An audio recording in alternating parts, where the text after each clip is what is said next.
আজ আমরা শরীয়তপুর থেকে কক্সবাজারের উদ্দেশ্যে রওনা দিব।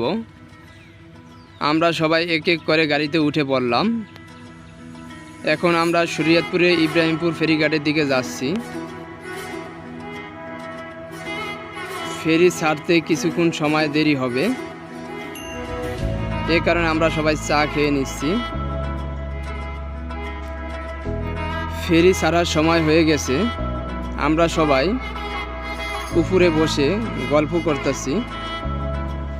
উপরের ভিউটা অনেক সুন্দর। আমরা চলে এসেছি চাঁদপুর ফেরিঘাটে। চাঁদপুর থেকে রওনা দিলাম আমরা কক্সবাজারের উদ্দেশ্যে।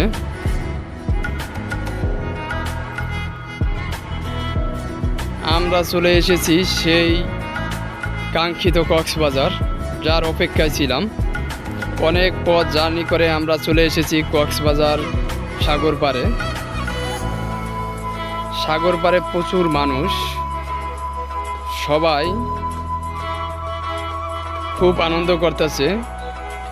কেউ কেউ গোসল করতেছে, কেউ কেউ দাঁড়িয়ে আছে।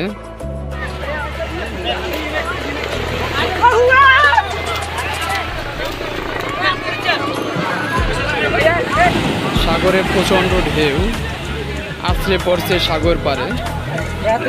মানুষ দেখে আনন্দ উপভোগ করতেছে। প্রতি মিনিটে কয়েকবার ঢেউ এক এক করে আছড়ে পড়ছে সাগর পাড়ে।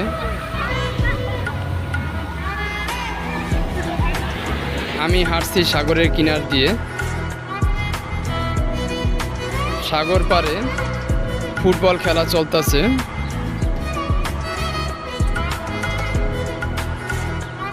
এদিকে জনসংখ্যা একটু কম, লোকজন কম। আমরা এখন চলে যাব অন্য একটি বিচে। এইদিকে দুপুরবেলা প্রচুর লোকজন, এক একজন তার পরিবার নিয়ে, আত্মীয় স্বজন নিয়ে ঘুরতে এসেছে কক্সবাজারে। অনেকে পানিতে নেমে গোসল করতেছে, দাঁড়িয়ে আছে। আমরা এখন গোসল করব কক্সবাজার সমুদ্র সৈকতে।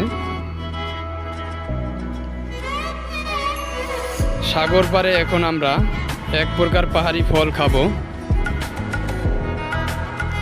ফলটি খেতে খুবই সুস্বাদু।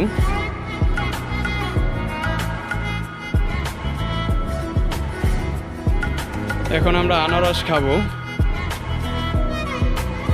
সন্ধ্যা হয়ে গেছে, আমরা এখন সাগর পাড়ে দাঁড়িয়ে আছি।